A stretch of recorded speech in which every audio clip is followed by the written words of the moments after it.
All right, welcome to the afternoon session today. So last week we were introduced to astroparticle physics and dark matter, and a bit about dark matter production in colliders. Now we will listen about another strategy of dark matter search, namely through indirect detection. And we are delighted to have Dr. Emmanuel Moulin with us today. Dr. Moulin is a permanent researcher at CEA Saclay, IRFU SPP in France since 2008. He received his PhD in physics from Université Joseph Fourier in Grenoble. I hope I pronounce it correctly, sorry, which was done at LPSC, the Laboratory of Subatomic Physics and Cosmology in France. His research expertise is in dark matter searches with very high energy gamma rays in astrophysical environments and very high energy astrophysics at the Galactic Center. He is a member of the High Energy Stereoscopic System, HESS collaboration. HESS is one of the leading observatories studying very high energy gamma ray astrophysics. He is also involved in Cherenkov Telescope Array, or CTA consortium. CTA is the next generation ground-based observatory for gamma ray astronomy at very high energies. So without further delay, let us enjoy the lecture. Dr. Moulin, please. Hello, good afternoon to everyone, and I would like first to thank the organizer for inviting me to this nice summer school, online summer school with a very attractive program. Okay, so I'm going to share my screen, and I hope you can see it.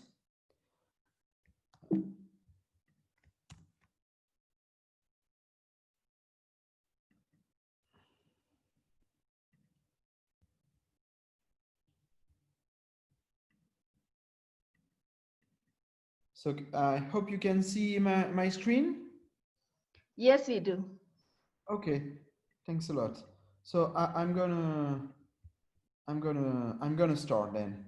Okay, so I'm gonna present a lecture on indirect dark matter detection of dark matter, and it will be mostly focused on experimental results, and I will try to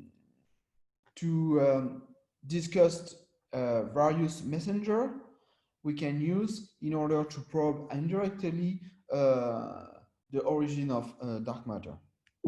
Okay, so let's start with what we think of when we talk about indirect detection. So we search for standard model particles that are produced from dark matter interaction or their secondary effects.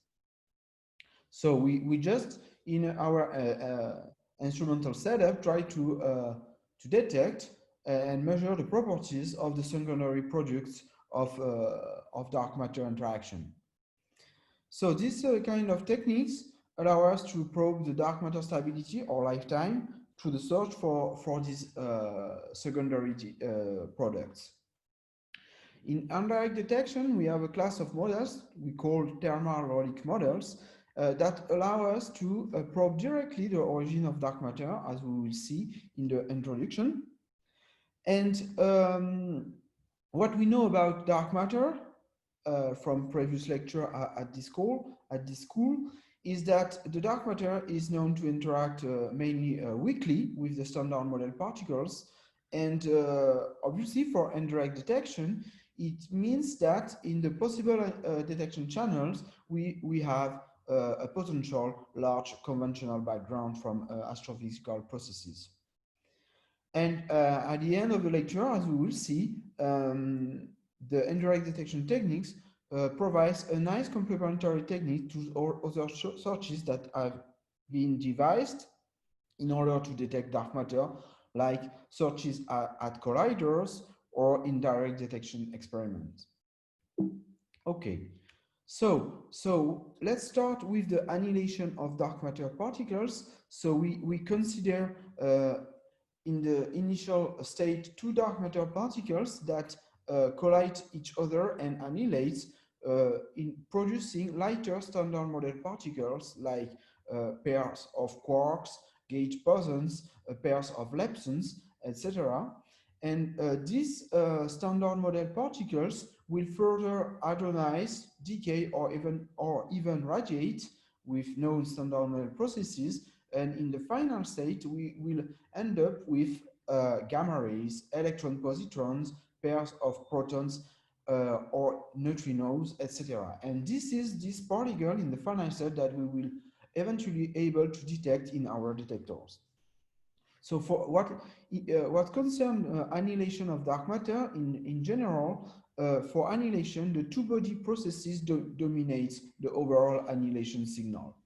And it means that therefore, since it's a two-body annihilation process, the rate of the signal we expect in our detector scale as the square of the dark matter density in the environment where the annihilation happens.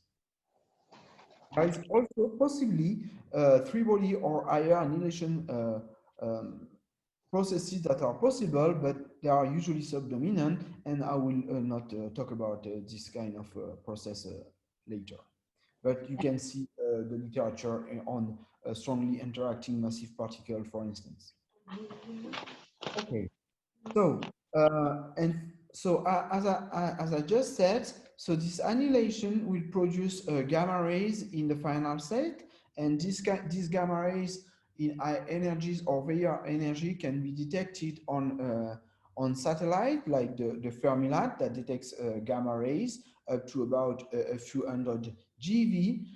We have also a detection experiment on ground with the imaging atmospheric Cherenkov telescope like HESS, and also there is the water detector Cherenkov array like HAWK in Mexico. In the final state, we can also have neutrinos and very high energy neutrinos that can be detected with IceCube out South Pole, Antares in the Mediterranean Sea, or Super K in Japan. In the final state, there are also antimatter particles that are produced that can be detected on satellite, like Pamela, AMS on the international, on the ISS, and for instance, DAMPE. Okay, so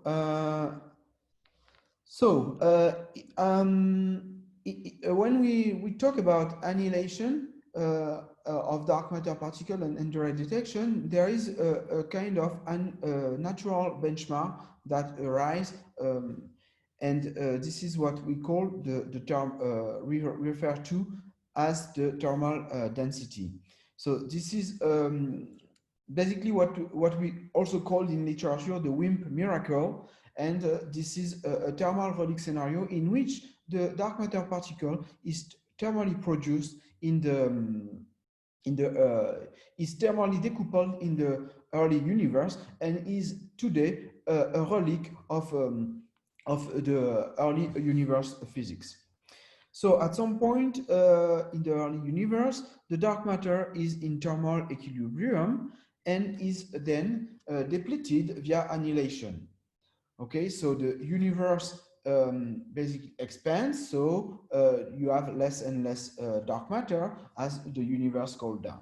So in the early universe, the dark matter, if the temperature of the thermal bath in the early universe is high enough, you have obviously the dark matter that annihilate into standard model particles that are lighter particle than dark matter.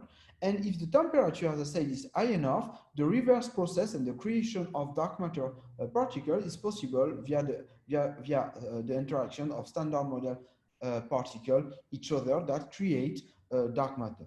but the universe expand and then cool down, and then the dark matter is not high enough. And for instance, now today, the reverse process, the creation process, is no more possible, and dark matter only annihilate. Okay, so let's go a bit more in detail. So temperature is high enough in the early universe, and dark matter could interact with each other and produce some harmonic particle and vice versa. The universe cooled down, and you see this is an example here of the ratio of the number density at some temperature m over t. M, which is the mass of the dark matter particle, and T, the temperature of the thermal bath, times the mass. And as the universe cooled down, the dark matter density basically decreased, follows a kind of Boltzmann depletion. And the dark matter particle interact less frequently. And at some point, the Hubble expansion time becomes comparable to the time needed for a dark matter particle to annihilate. And then we refer this point as the freeze out. So it means that basically the universe is diluted such that basically two dark matter particles, the probability that two dark matter particles meet each other is very low. And depending on the strength of this process of annihilation, we end up with a density which is frozen at some different value depending on the strength of the interaction, weak, electromagnetic, or strong. Okay, now let's do a very simple estimate to have a value of the benchmark for annihilation, for the annihilation cross-section. So basically the freeze out, so the decoupling of the dark matter particle with the thermal bath occurs when the time scale for expansion, which is given by the Hubble rate, is similar to the annihilation cross-section times the velocity. Sigma is the annihilation cross-section, and V is the relative velocity between two dark matter particles. The brackets means thermal averaging here, and N is the density at the equilibrium taken at the freeze out temperature. Okay, so after the freeze out, the number density will scale as the temperature to the third, or equivalently as the scale factor to the power -3. Okay, so given this scaling, we can write the following expression, where the density N today is equal to the density at the equilibrium taken at the temperature of freeze out times the ratio of the temperature today over temperature of the freeze out to the three. Okay, now we can have a simple estimate of the Hubble rate, which goes like the density over the square of the Hubble rate constant goes as the density over the Planck mass to the square. We take this expression as the freeze out. We also assume here, for instance, that the freeze out occurred during the radiation dominated area. So in cosmology, we know that in that case, the overall density scale as the temperature to the power of 4. So it means that we inserting these dependencies into the Hubble rate, and using the previous expression of the density today, the number density today of a dark matter particle, we end up with this this estimate. And the density today, what we want is just the mass density. We just then multiply the number density by the mass, and what we see is that the density today is depending on the temperature today to the 3 is inversely proportional to the annihilation cross-section times velocity over Planck mass, and it depends to the ratio of the dark matter mass over the temperature of freeze-out. Okay, so what we see first is that the Relic density today, which is just the density today over the critical density, is just inversely proportional to the annihilation cross-section taken at the temperature of freeze-out. Also, what we see from this simple, very simple estimate is that the dependence on the density today on the dark matter mass is not very important, and because we have this ratio MdM over TF, and we see that we qualitatively the decouplings of the dark matter particle occurs at for a temperature which is close to the dark matter mass. So it means that the Relic density doesn't depend so much on the dark matter mass. Okay, well, if we go a little bit into more details, we can see even that we can find that the ratio of the dark matter over the time of freeze-out is between the, let's say, 10 to the 230. So in this simple estimate, we can see that that the dark matter particle freeze out of equilibrium at a temperature which is well below its mass, and it's a cold thermal relic in that case. So you can see more detail in this very well-known physics report by Hugeman. Okay, so it's true when this simple estimate is correct in the case of the dark matter particle is sufficiently massive, but if it is very light or very feebly coupled, this may be not the case. So, and it happens that sometimes the particles can freeze out of equilibrium when they are still relativistics. So in that case, there is no more the Boltzmann depletion, and basically the initial density in the early universe is just diluted by the cosmic expansion, and the freeze-out temperature does not play much a role here. And we can have a quick estimate here. In that case, if we have a relativistic particles at the time of its decoupling, basically this number density is of the same order of the photon density. So the mass density of these particles is just its mass times the number density. Number density of this particle, the relativity particle, is of this same order of the photon density. What we know today is that the photon density today and the baryon number density is given by this ratio, about 2 times 10 to the 9. And inserting and assuming that we consider a baryon of 1 GeV mass, then we can insert this ratio. Today, what we know is that basically the dark matter density today is of the same order of the baryon density, and we see that equating these two numbers, we see that the mass of this relativistic particle should be of the order of electron volt.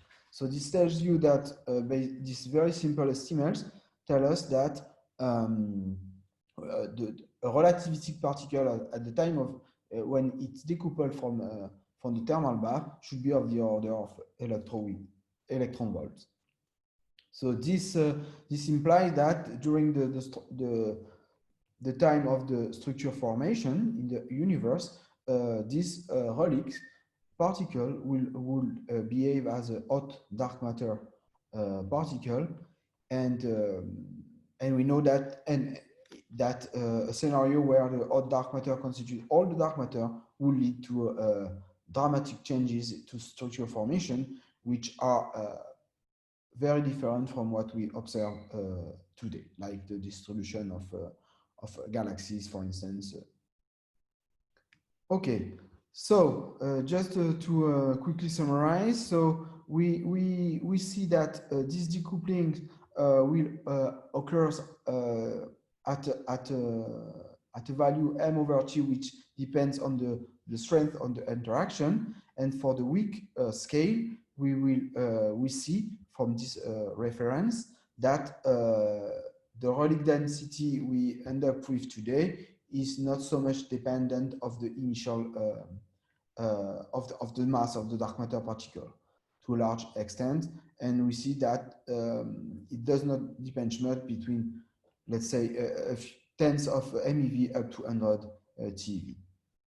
Okay, so when we plug numbers and do the full calculation of the Relic density of dark matter, omega dm h square, when h is the reduced Hubble constant, we end up with this formula where the Relic density is inversely proportional to the annihilation cross section, as I said, times and at the numerator we have this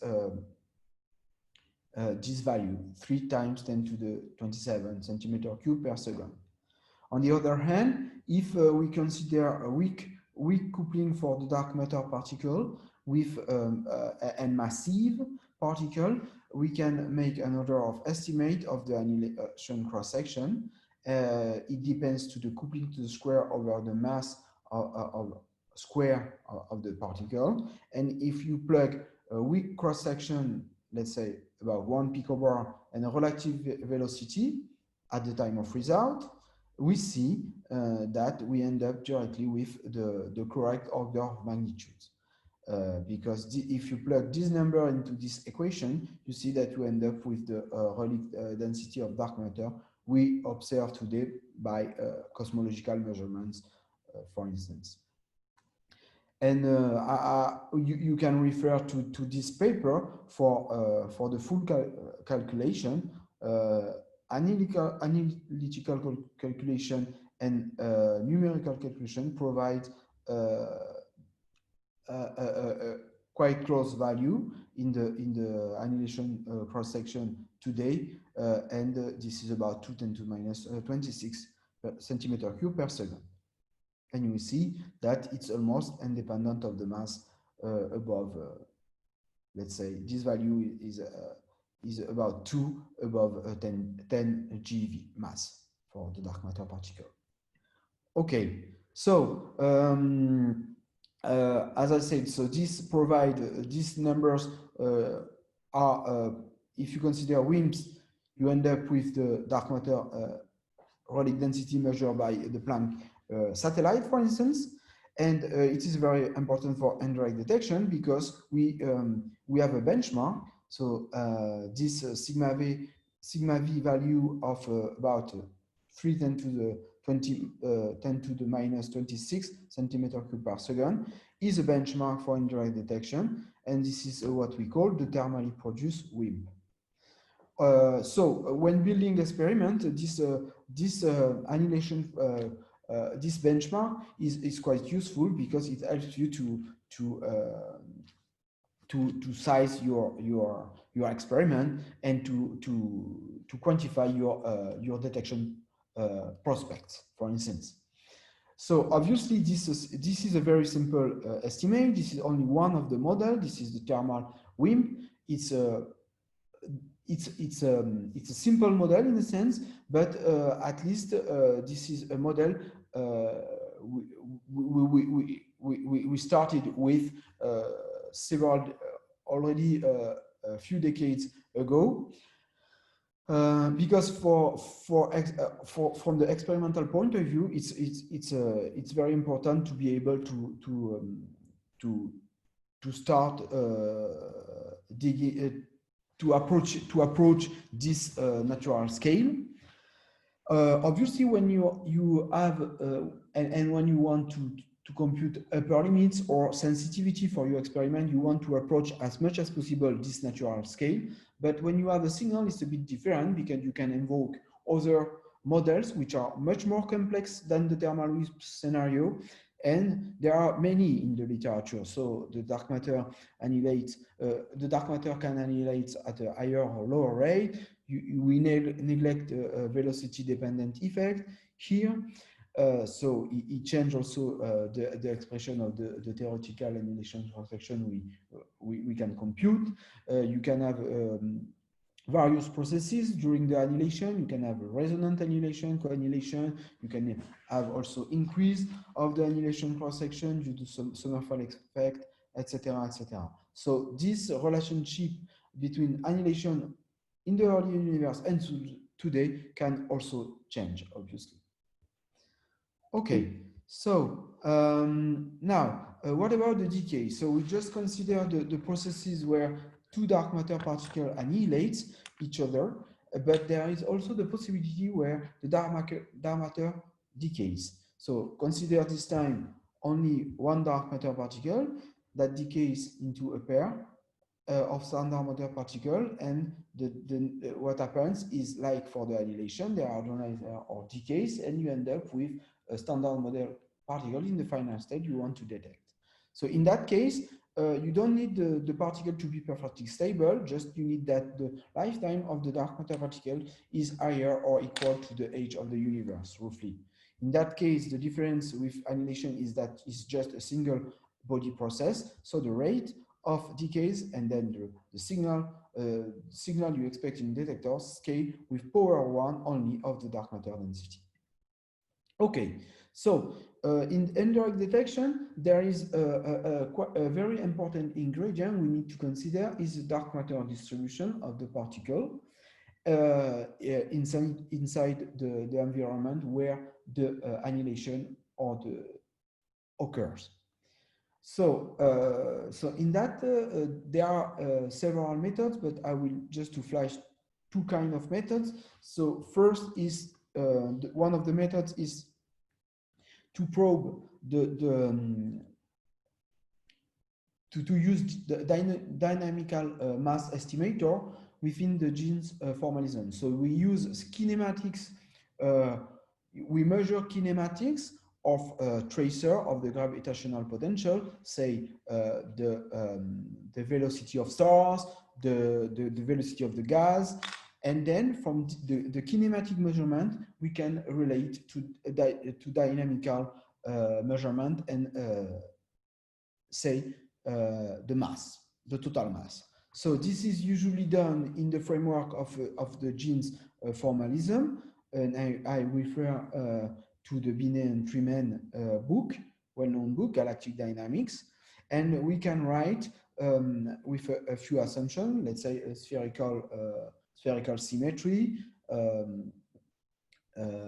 We end up with this formula where the dispersion velocity sigma r is related to the total mass.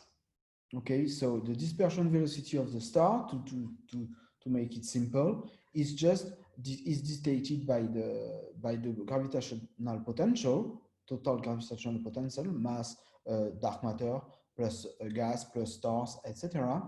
And then what in the equation is also the profile, the stellar profile, which is the stellar density, the stellar number density of stars as a function of the distance, which is denoted by n star. And we have also another parameter in this equation, which is called beta, and beta is what we call the velocity dispersion anisotropy, which relates the tangential velocity dispersion to the radial velocity dispersion. Okay, so from this equation, there is basically two approaches. One is to determine the mass profile when you measure the dispersion profile of the tracer, say the stars. You can project them over radially, for instance. You assume a parametrization of the anisotropy parameter, and you have a measurement of the light profile for which you can do some parametrization, and then you can solve this equation. Or another approach is you assume a mass profile and an underlying mass density distribution of dark matter as a function of R. You assume the velocity dispersion beta, and you can fit these models to the data in order to find the best parameters.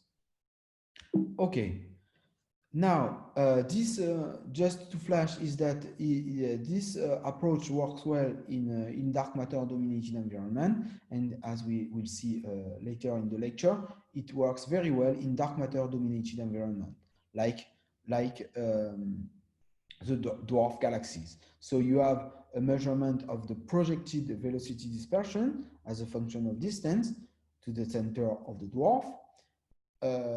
You see how the dispersion behave, and from that you can have access to the morphology of the dark matter signal, which we will call later as the J factor. And from that measurement you can end up to the signal you expect, which is here expressed in the term of a J factor. We will see the definition a little bit further in the next slide. And you can derive what is the intensity of your signal as a function of distance. Okay. Another kind of approach is to make use of a cosmological n-body simulation, where you simulate formation of a galaxy and structure till the early universe.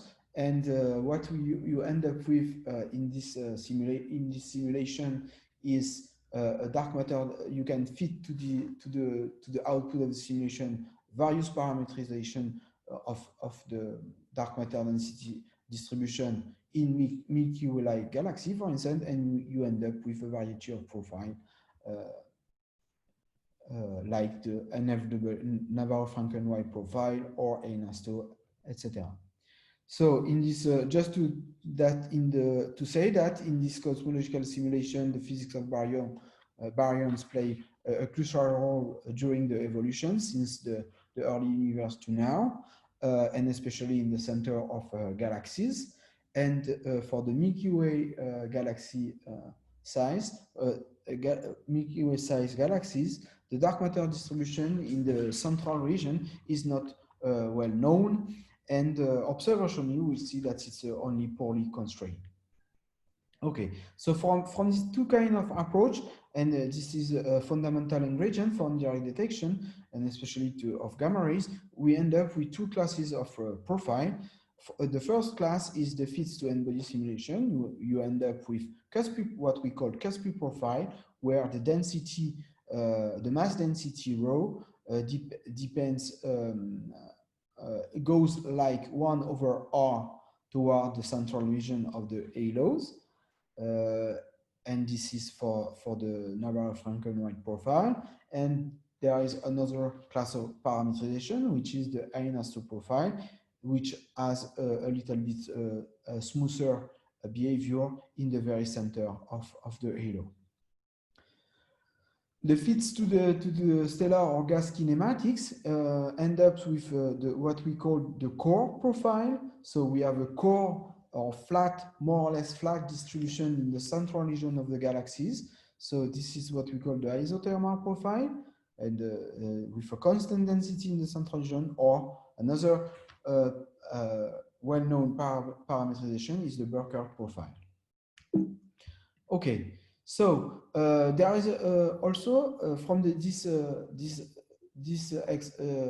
parameterization of the density, there is also a number of effects that can modify the dark matter distribution, and these effects has therefore important consequences in indirect dark matter detection. So there is, for instance, the possible the black hole growth in a dark matter distribution. So this let's do a simple estimate to see how this can modify the dark matter distribution due to the black hole growth in the population of a dark matter particle. So we in the early 70s, the study of a black hole growth in the population of stars has been studied, and it has been shown that it enhances the density of stars in the central region. So it picked more the distribution of stars if the growth of the black hole is adiabatic. so meaning slow compared to the dynamical time scale of the system. Now it has been studied in the late 90s, the growth of the black hole in a dark matter distribution. So let's do a simple estimate. So if the accretion is slow, we can consider that the angular momentum is conserved, and then the standard velocity is simply given by the standard expression here, given here. We also consider that the initial distribution of dark matter particles is on circular orbits, to make it simple, with an initial dark matter density rho e proportional to r, the distance to the center, to minus gamma. Gamma is the slope of the initial dark matter density. Then we use the angular momentum conservation. We have this expression of the circular velocity, and then we inject in the angular momentum conservation. So what we can say is that we have a quantity which is conserved, which is r times r, which is conserved. So with m, the total mass within the radial orbit I. So we can say that this for a dark matter particle in the initial orbit with the index I, we can the quantity for the initial orbit is equal to the same quantity for the final orbit at the final radius, which is RF. Okay, so another thing is that we have the conservation of the dark matter mass for the dark matter particle. So we can say that the dark matter within the orbit is conserved, and then we end up with this conserved quantity. So assuming that the final mass density will scale as the radius to the power of minus gamma sp, we end up using the previous equation. We end up with this proportionality between the initial radius and the final radius for the dark matter particle. In the initial orbit, we can say that basically the total mass, we are far from the center, so the total mass is dominated by the dark matter halo mass. So we have this expression.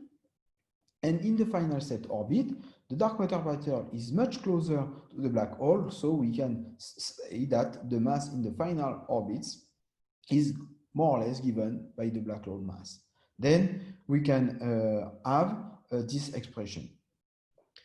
Okay, so using the angular momentum conservation and the equation in the slide before, where r times mass within r is conserved, we end up with this equation. And when we put equation 2 and equation 2 together, we see that the slope of the density in the final state is given by this expression. So obviously, this has quite important consequences, because from an initial slope gamma, you end up with a slope in the final stage, which is more important. For instance, if gamma is equal to 0, you end up with a slope.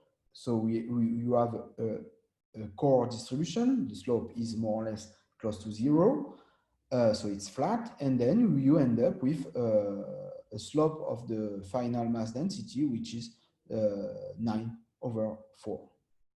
Okay, so this has been computed by Gondole and Silk, and we see example of the final density we end up with in the region where the dark matter, the black hole, in the, let's say, the gravitational radius of the black hole. So in this region, there is an important increase of the initial dark matter density. Obviously, this is a simple example, but in this this is much discussed in the literature, since there is a number of dynamical effects that are obviously neglected in these simple models, but they can change. They can alter this simple model. Obviously, the black hole can grow instantaneously, so the framework here is no more variable. You can have measure of halos that contain standard make a massive black hole and make a larger black hole. And in that case, the initial dark matter spike in each galaxy is altered, and the resulting spike is much smoother. We have also off-center black hole formation, and also the impact of stars, the gravitational impact of stars over dark matter that occurs over much longer time scale. Okay, so let's take a look to the Milky Way rotation curves. This has important consequences for the indirect detection of dark matter in the Milky Way. So what we have is for the rotation curve is that we can measure various tracers, gas, stars, measures, for instance, and what we see is the circular velocity versus the radius, and we see that this is more or less flat, statistically compatible, I mean. And below, in the panel below, you have models for stellar and gas mass for comparison. Okay, so when you compute the mass model using, or you want to derive the circular velocity given a model that includes only the gas and the stars, okay, in the model, you end up with the gray band, depending on the various model you consider, with some average given by the thick black line. And this is the predicted angular velocity from this gas and star mass model only. And you have the measurement of the circular velocity in red. So what you see is that here above about 8 kiloparsec, which is where the sun is located, you have a significant measurement. The circular velocity are significantly higher than the predicted model with gas and stars. So you see that you need, there is a clear prediction that baryonic dark matter is not enough above 8 kiloparsec, and you need the dark matter component. A little bit below, you see that there is still a significant increase, a need of dark matter down to about 5 kiloparsec, but in the central region, in the inner kiloparsec, the baryons dominate the gravitational potential, and then there is no strong observational constraint on the dark matter distribution in the inner galaxy. Okay, so just a word on the dwarf. You now, and the nearby dwarf, so I mean the dwarf galaxies which are in the local group. So we are a natural target for indirect detection, as we will see later. So we have classical dwarf galaxy like Sculptor, which a classical galaxy is composed of 1,000 of gravitationally bound stars, and their motion can help to map the gravitational potential quite well up to large distances from the center, and we can then infer what is the dark matter density distribution behavior versus distance. And we also have ultra-faint dwarf galaxy, but in that case, they consist only of a few tens of stars, and so for them, as we will see later, the expected dark matter signal we expect from them is subject from higher uncertainty compared to the classical dwarf. As a side note, the cold dark matter scenario predicts hundreds of dwarf galaxy satellite of the Milky Way, and so far we detect only several tens, but with an increasing detection number in the very recent past. Okay, velocity dispersion again. So this is an example what you can measure for a classical dwarf, for Nax or Draco, for instance, and what you end up with for ultra-thin dwarf like Sego 1 or Reticulum 2.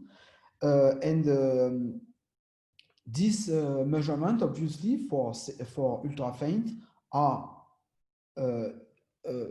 they have intrinsic large statistical errors in the measurement of the velocity dispersion, and then it will impact the expected signal. Okay, so now I'm gonna start with what we have from for searches of neutral annihilation products as one of the messenger for indirect detection of dark matter. So there are gamma rays and neutrinos. So these gamma rays and neutrinos are particularly interesting for indirect detection of dark matter because basically they do not suffer from propagation effects. So it means that they basically point back to their source. So it means that they can reveal what is the distribution of dark matter at the source in the environment where the dark matter annihilation occurs. So it can reveal the abundance, but also the distribution, the spatial distribution of the dark matter dense particle in the source. This is completely true for the neutrinos, almost, but for the gamma rays, you have to take into account of the absorption at the extragalactic scale due to the gamma ray interaction with ambient photon fields like the CMB or infrared, etc. So with these two messengers, we can have an information on the source distribution, and this is very interesting because it's the spatial morphology of the expected dark matter signal is different from what we expect from the background. So it will be then used to separate the signal, the search signal from the background. And the strength of the signal is given by the J factor. Okay, as we will see very soon. In addition to the spatial morphology for the expected signal, we will see that we have a spectral feature, energy feature that are present in the spectrum of the gamma rays or of neutrino induced by dark matter annihilation. And again, this information will be used to discriminate against background. So with this messenger, gamma rays and neutrinos, we can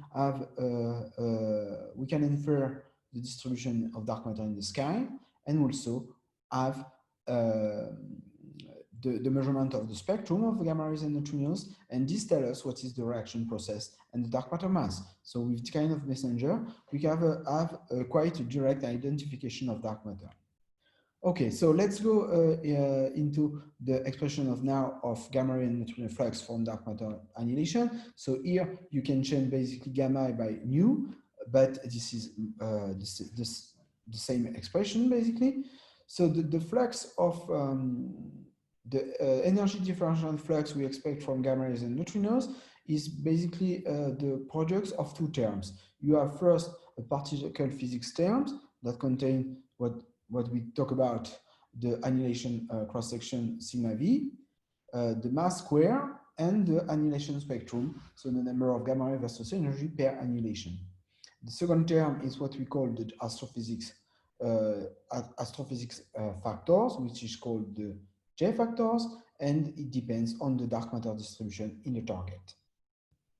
Okay, so this is the expression of the J factor. It depends on the dark matter density distribution, and this is an example here of the dark matter distribution versus distance for the Milky Way, and you see various dark matter density distribution that are variable according to measurements and simulation. So core profile like Burkert, as we said, and more cuspy profile like NR2 or NFW. So in the expression of J factor, you are the observer here. You looked in the direction S of the sky, which is the line of sight. You have your object here, say with the dark matter halo here. The center is given here, and R is the distance to a point in the halo with respect to the nominal center, the gravitational center of the object. Okay, so we talked already about the J factor, so let's do a simple estimate of the J factor. So we first consider, let's say, a population of dark matter particle with a density rho dm in a volume dv, which is at a distance r from the observer. So the annihilation rate per volume and time is just given by dn over dv dt by this expression. So sigma v as usual, and n is the number density square divided by 2. These factors come from the fact that you have a population of identical particles.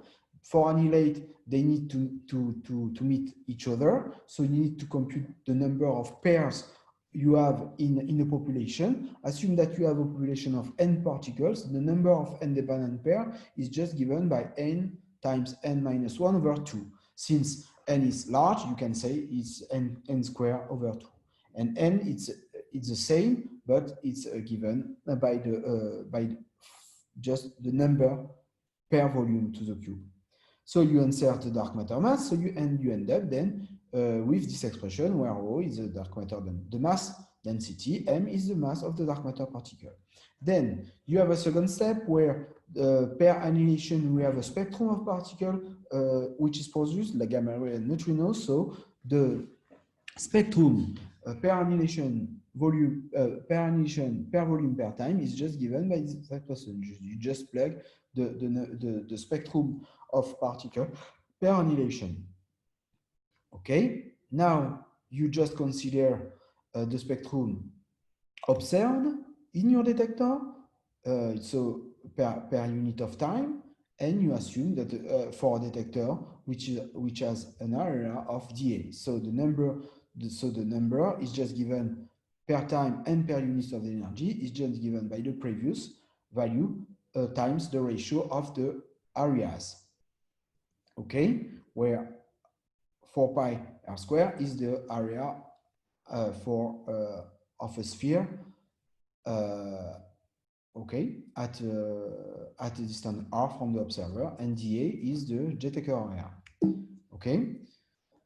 Now, what you want to have is a spectrum per unit of time per detector area.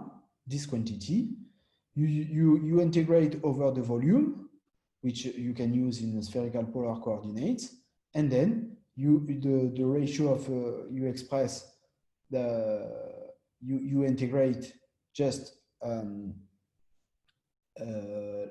over the solid angle omega.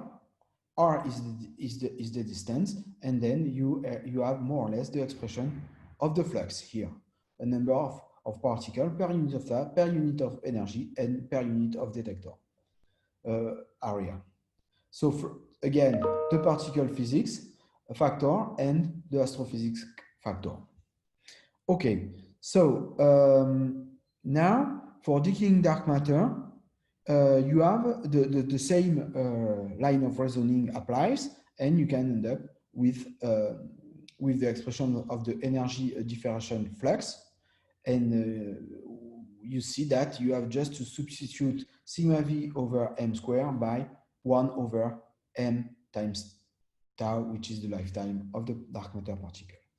Okay, just a quick estimate of the J factor. You assume that, for instance, you can assume that you have a uniform density if you dark matter target at a distance r with a dark matter halo which is of size r at a distance d from the observer. If you are quite far from the halo, d is much higher than r, and then the J factor can be obtained, can be expressed and estimated by this expression. Okay, now quick estimate. We can use the J factor from a dwarf satellite galaxy we have this kind of J factors, 10 to the 17, let's to the 20 GeV square per centimeter cube. For the Galactic Center region within 1 degree, it's about 10 to the 22, assuming this parameterization. So you can make a simple estimate.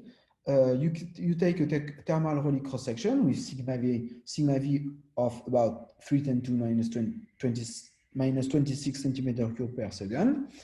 You can take a 1 TeV dark matter particle. You can say that you have about 1 photon produced per annihilation in a beam. And then for a ground-based detector, like an imaging atmospheric Cherenkov telescope, you have an effective area of 10 to the 5 square meter. If you have a very good detection efficiency and an excellent background rejection, you should receive from the Galactic Center, for instance, about 1 photon per minute. But this is you have 1 photon per minute from the dark matter annihilation process, but also you have a number of other photons from the background rate, and it is much higher. That's why I said that you could detect this photon only if you have a very good background rejection, because you need to isolate this photon among the much higher background. Okay, now if you consider sources at cosmological distance, you need to take into account the redshift of the source, and in that case, you have a source spectrum at this distance z. And then the energy at this redshift z is given by is related to the energy you see in your detector E0 times the 1 plus z. The previous expression, you can rewrite the integral in terms of redshift rather than distance. Then you can consider a simple estimate. You can consider an isotropic signal from only annihilation of dark matter in the intergalactic medium. Okay, so you need in that case to integrate over all the photons originating from all the possible redshift. So in that case, you are interested in the gamma ray, in the photon density you have in the spectrum you have today. So in the spectrum of gamma ray you measure today. So you consider your volume V naught. Again, you can express dt like differential z over differential z. The energy spectrum needs to be considered at the redshift z. Again, the density is the same, and you have the ratio of the volume. So dVz is the physical volume at the redshift z. The scale factor, you know that it's scaled as 1 over z, so the ratio of the volume is just going like 1 over 1 plus z to the 3. Okay, you want now to express dt over dz, and then you can use the simple expression of the Hubble constant, and you can, as a function of the scale factor r, a, and then you can differentiate, and then you can express dt over dz. It's go like 1 over hz, 1 plus z. Okay, so when putting all this in together, so when you put everything together, you end up with this equation where the number of particles you detect per energy and per volume is the sum over the redshift. Okay, now we proceed like before. You want to see what you have in the detector area dA, and then when you plug the number like before, you end up with this expression.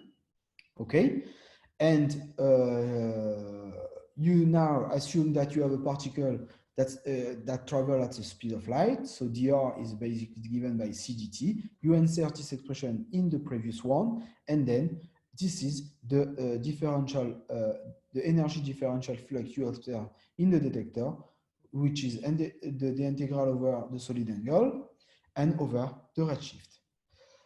So this is correct when you don't have absorption, but if you have for gamma rays, you need to consider absorption. So you inject in this expression a term in the form of exponential minus tau, which is the optical depth of a photon emitted at the redshift z, and with an energy measured again at z equals 0 at E0. Okay. Now, let's talk a little bit about the targets we have. So this is basically the target at the galactic scale. So this is just here a view of how our galaxy should look like. This is a picture from the cosmological simulation, Aquarius. So here you see the Galactic Center region. Here you have the Galactic Center, basically. For us, the Galactic Center is the nearest sources. There is an expected high dark matter concentration, and also you are quite sensitive to the presence of a cusp or a core in the central region of the galaxy. You have also the inner galactic halo. So this is basically the diffuse dark matter around, not in the central region. In that case, you have quite a lot of statistics and but also quite a lot of background. Another kind of sources, as I mentioned before, is the galaxy satellite of the Milky Way, which are the nearby dwarf spheroidal galaxy. There are many of them in the 100 kiloparsec from the galactic center, and we expect from them a low astrophysical background. So they are quite nice target and very complementary to the inner galaxy halo searches. Another kind of searches we can perform is the search from a substructure in the galactic halo. Let's say what we call galactic subhalos. There is a large population that are predicted, and some of them are masses enough to produce in the cold dark matter scenario the galaxy satellite we observe today. But for this substructure, basically, we accept a lower signal and a cleaner signal. But since they do not expect to shine in optical or other wavelength, we don't know where they are. So we need to have a large survey in the sky in order to predict the expected population in our survey, because their position can be only defined on the statistical point of view. Okay, so obviously there are complementarities between the targets. For instance, for the galactic center, we expect a strong signal. Okay, so the galactic center, the central region, but also there are quite uncertainties on the dark matter distribution in the central part. If you go a little bit further away from the galactic center, you have the galactic center halo, basically. So in the inner kiloparsec of the Milky Way. In that case, you expect also a kind of a strong signal, but and more robust constraint. For even a more robust constraint, you have the dwarf galaxies, which are, but the problem is that you have an expected signal which is lower than what we expect from the central region of our galaxy, given that they are much further. Another kind of target is the galaxy cluster at megaparsec distances from us. You expect a kind of strong signal, but it depends on how you deal with the signal from the substructure, galaxies, etc., etc. So the signal expecting from the galactic center is dependent on quite a lot dependent on the dark matter substructure contribution in these objects. Okay, so what we want at the end, on the experimental point of view, is to maximize the dark matter quantity and the dark matter signal with respect to the background. Okay, let's start with the galactic center. So as I said, within the 1 kiloparsec, the dark matter distribution is very poorly constrained by the observation. So this is the signal morphology you expect, for instance, assuming various profile variable for the Milky Way. So you see that what we call the J factor is pretty much dependent at small radial angle to the center. It can vary by up to 3 orders of magnitudes, as we will see. Okay, for the gamma ray and the neutrinos, we have a specific energy feature. We have a two-body final state, as we said, and if we consider the spectra of photon induced by dark matter annihilation, they are induced basically via the hybridization or decay of gate boson, lepsons, etc., etc. We will see that we will have a specific feature in the dark matter and in the gamma rays from dark matter annihilation, and this will be very helpful when we want to discriminate against the astrophysical background, which is much smoother and have a kind of power law-like behavior as a function of energy. Okay, so let's take a look a bit closer in the kind of signal we expect from dark matter annihilation in gamma rays. So there are what we call the continuum channel. In this case, basically the gamma rays are obtained via the decay of neutral pions. Basically, when the quarks and the gauge boson will hadronize and or decays, they will produce pions that will decays in photon pairs with a very high branching ratio. So it means that we have a broad energy spectrum of gamma rays up to the dark matter mass.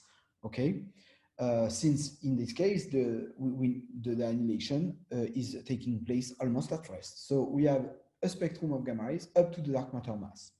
Here in this example, this is expressed in the units of x, which is the energy of the gamma over the dark matter mass, m chi. Okay, so also we have, in addition to the neutral pion, we will have also a charged pion that will produce, obviously, copiously electrons and positrons from the charged pion decays. Okay, now another channel is when we consider a continuum, but mostly via leptonic channels. So in that case, you have photons that are part of the annihilation process. So you have a pair of leptons plus a gammas, and this gammas is given basically by some Bremsstrahlung of the process, what we call the internal Bremsstrahlung, or by the radiation of the particles, either in the and mostly the final the radiation of the leptons in the final states. So in that case, the rate is suppressed, and the spectrum, it is here given by the red line, is quite hard in the term of x squared dn over dx, and it peaks towards the dark matter mass. Okay. Let's go now to the last feature I wanted to mention, is what we call the line-like feature.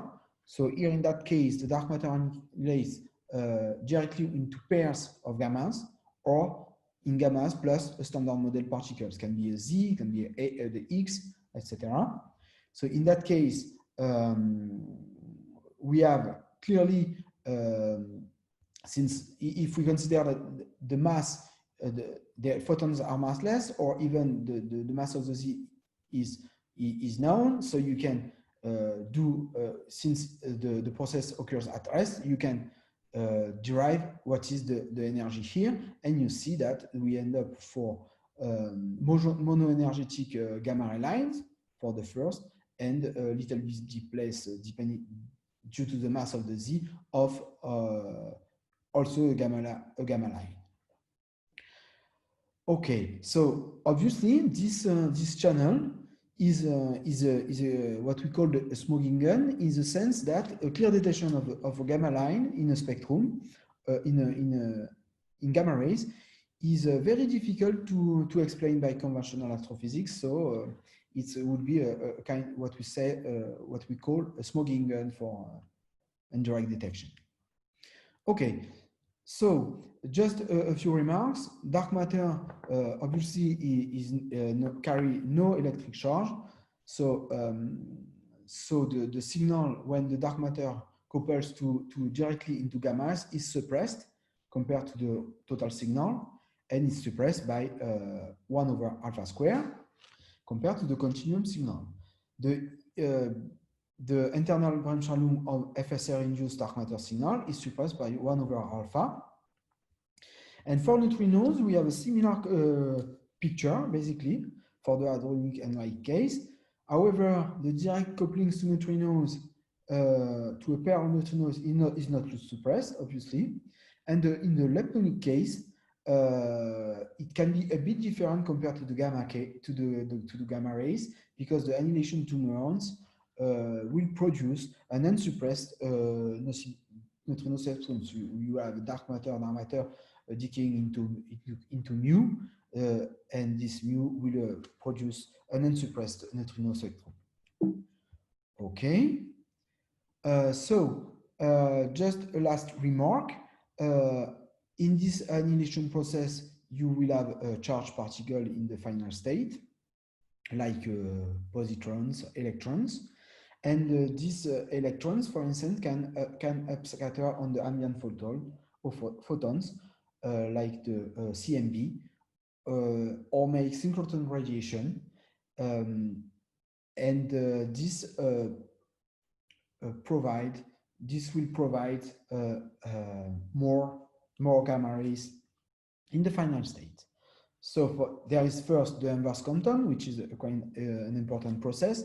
So you have the electrons that are produced from dark matter annihilation. They can upscatter on the interstellar radiation field and then accelerate the initial photon at rest to higher energy, X-rays even up to GeVs. Again, we have also the possible synchrotron emission. We have the charged particle moving in the galactic magnetic field, so it will produce the synchrotron emission, and even this will give us a contribution in radio.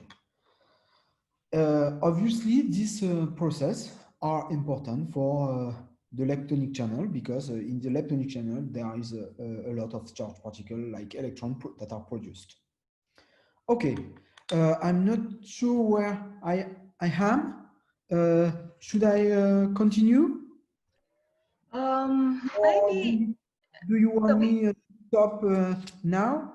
Now I will discuss more in detail the constraints. So it's let me know what you prefer. I can either stop and start the second part, or continue a little bit. Let me know. I have here 3 questions. If you want to take it now, yes. Yes. Okay. So I'm gonna. Yes. So we have here. First question is from Suju. Can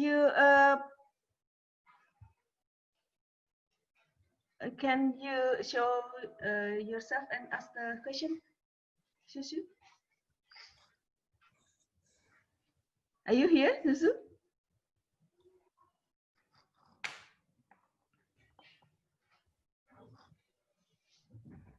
Now he's asking about how to distinguish the particles that is from dark matter annihilation or something else.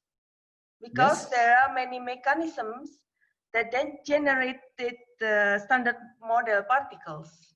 Yes, that's very for indirect detection is it's fundamental. As I said in the introduction, we have a weak interaction, so the signal is weak, and the gamma rays can be produced by a number of conventional astrophysical processes. So we are trying to search for specific feature in the measurements. So I mentioned for the gamma rays and for the neutrinos, if we talk about the dark matter annihilation induced signal, we need to search for a cutoff, an energy cutoff in the spectrum of gamma rays or neutrinos, because the annihilation takes place at rest. So you cannot have gamma rays higher than the initial mass, basically. So you are looking in your measurement an energy cutoff. So this is the spectral signature, and this energy cutoff is at the dark matter mass. So basically what you are doing is that you are confronting your data to expected signal varying the dark matter mass, and you are doing some delta chi-square procedure. You try to fit your data with some spectral templates where you have a specific shape of the gamma rays due to the dark matter annihilation. So a kind of R spectrum with a cutoff at the dark matter mass, and you confront this expected signal to the data, and you can do a likelihood fit ratio procedure in order to see if there is something significant. So this is the energy information. There is also another information, which is the spatial distribution. As I said, this is given by the J factor. So you have the spatial morphology of your signal. So it means you know that if you are looking for a dark matter induced annihilation signal, you have a specific morphology in the distribution of gamma ray in the sky, for instance. And this distribution follows for instance, for the dark matter, the square of the dark matter distribution in the target. So the expected spatial morphology in the sky is very specific and usually is quite different from what you expect from the standard astrophysical background. Okay, and if you are able to model your astrophysical background, you can have still some residual background, and again, this residual background is quite different from the distribution of the residual background, and you will see that for the IRCT for the Cherenkov telescope on ground, for instance. You will see that the distribution of the residual background is quite different from the signal. So this is another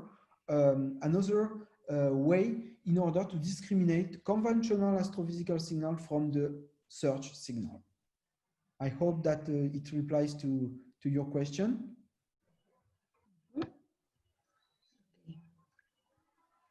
The second question is from Muhammad Ridaudin. Are you here? Muhammad Ridaudin? Yeah, I'm here. Yes. You want to ask a question, please? Okay.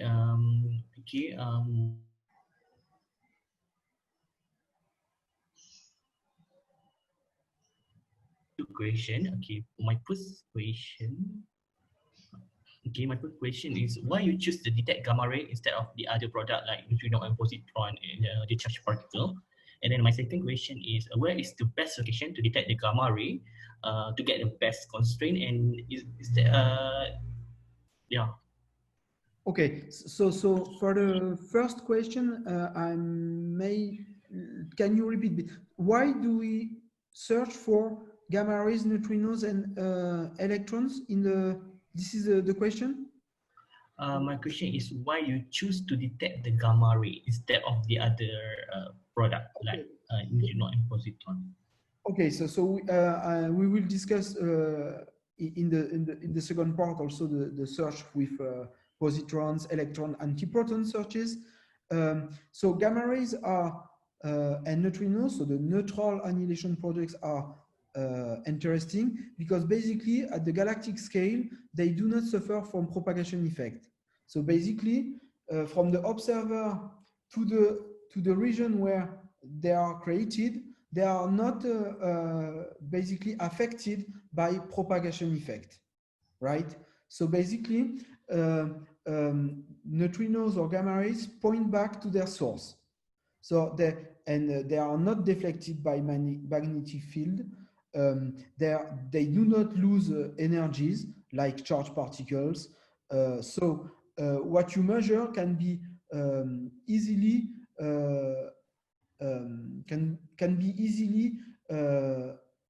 related to the dark matter properties. This is what I show in the expected dark matter flux from gamma rays. You see that it is not very complex. It just depends on the particle physics parameter. This is one side. But on the astrophysics, you just need to know what is the dark matter distribution in your target, in the environment where the dark matter annihilation occurs.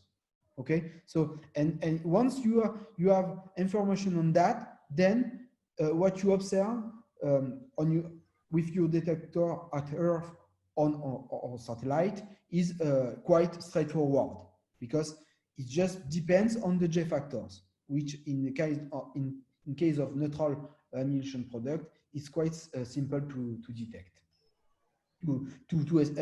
Get off my laptop.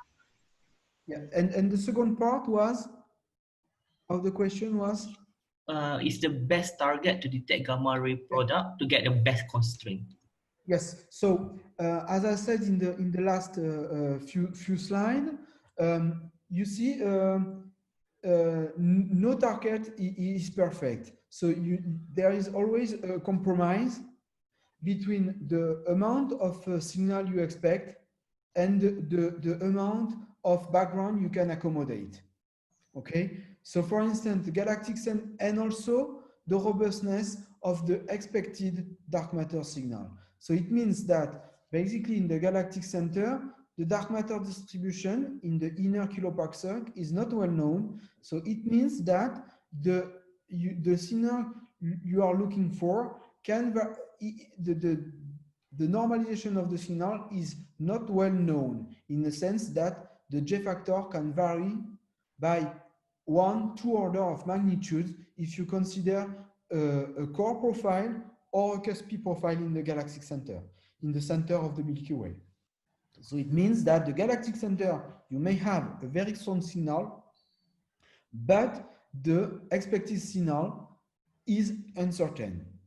So it is, if you see a signal, you may see from the experimental side, you may see a signal because you may expect that the J factor is high, but once you detect a signal in your detector, it's not also easy to explain because you have lots of conventional astrophysical emitters in the galactic center region. So this induces a lot of background.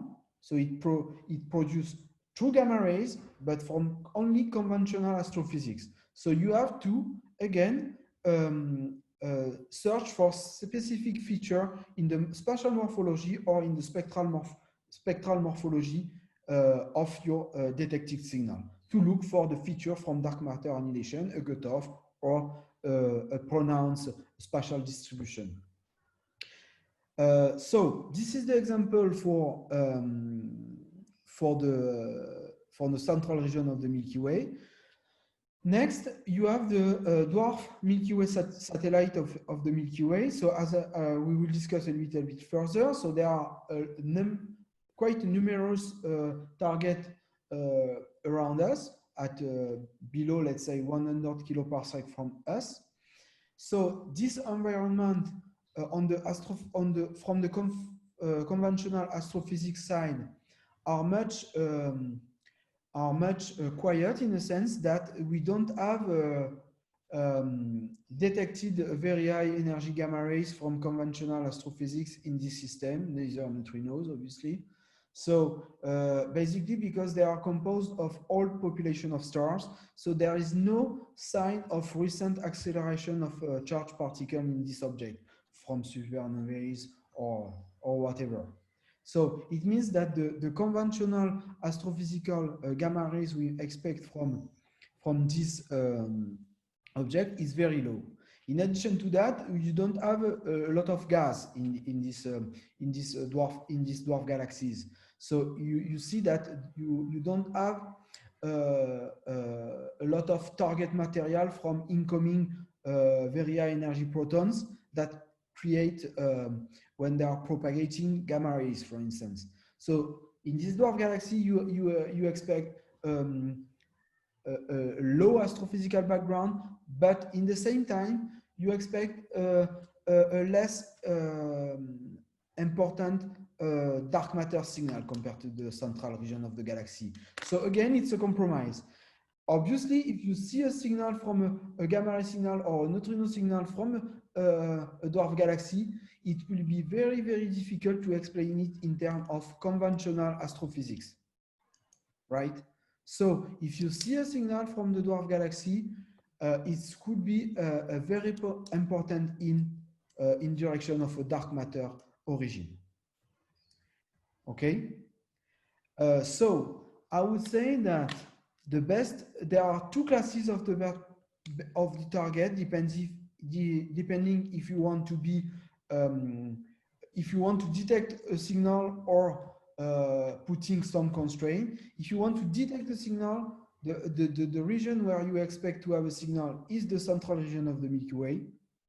But the signal, if a signal is detected on the experimental side, is quite complex to interpret, and we will see example in the second part of the lecture. And if you want to have robust detection or robust limits on the dark matter signal, this is the dwarf spheroidal galaxy which are nearby, let's say in the 100 kiloparsec from us. So I would say that the best target are these two for gamma rays and neutrinos.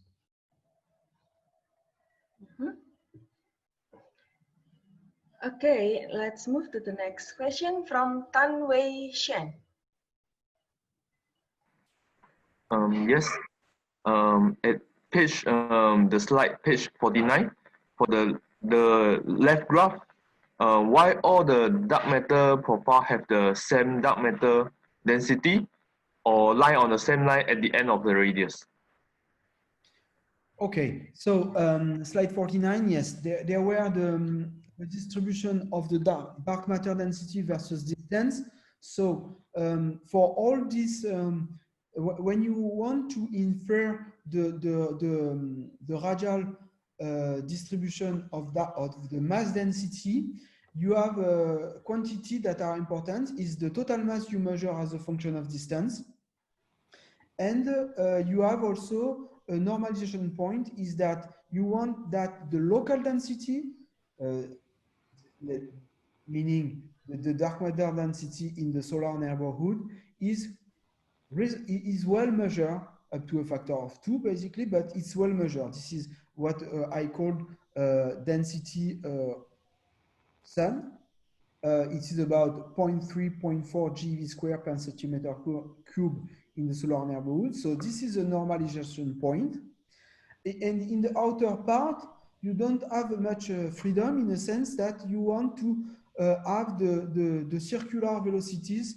You want to reproduce the circular velocities. So when you are very far away from the center, all the profiles should behave in a sense to have flat circular velocities. So it means that the dark matter density will be the same further to some radius, let's say above 10 kiloparsec.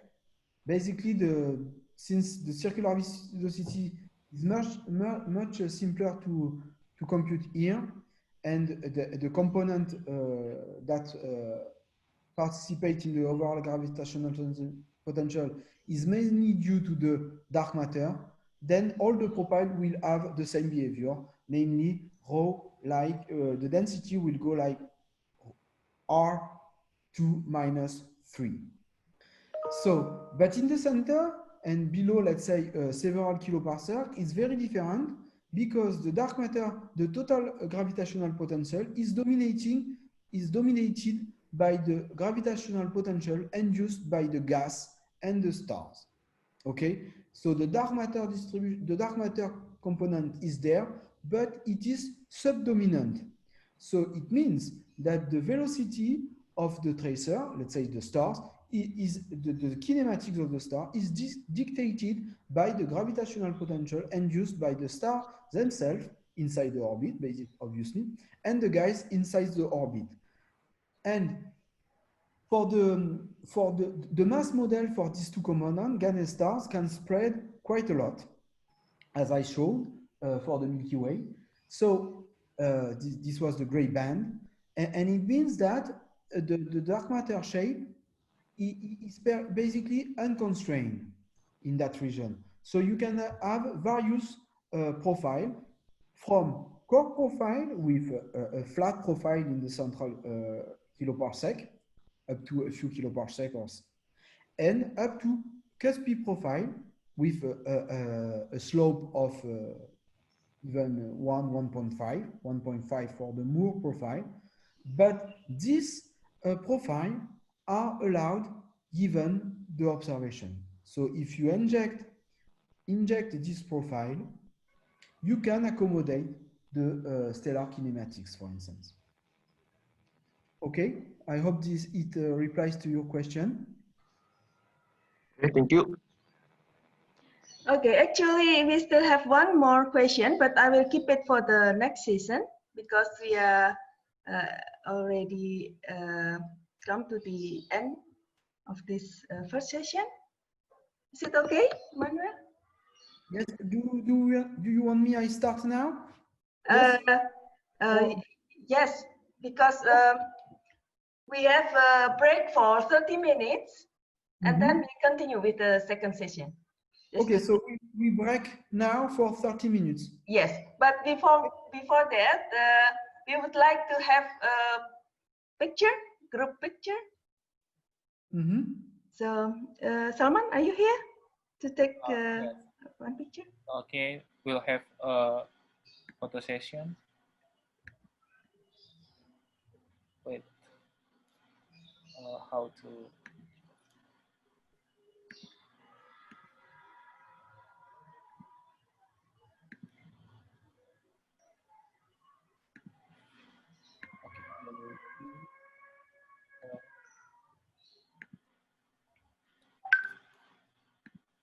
Okay, turn on your video. Okay.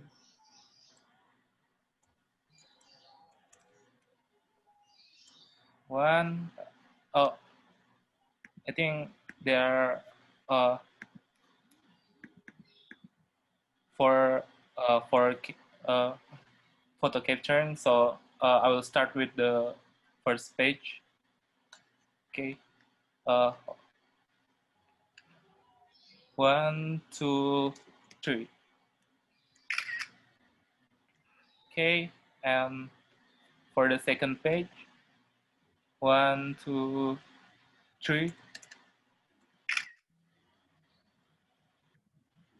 And the third page, 1, 2, 3. For the last page, 1, 2, 3. All right, thank you. Okay, thank you very much, and we will come back at 4 o'clock. Okay, thank you, Emmanuel. Thank you.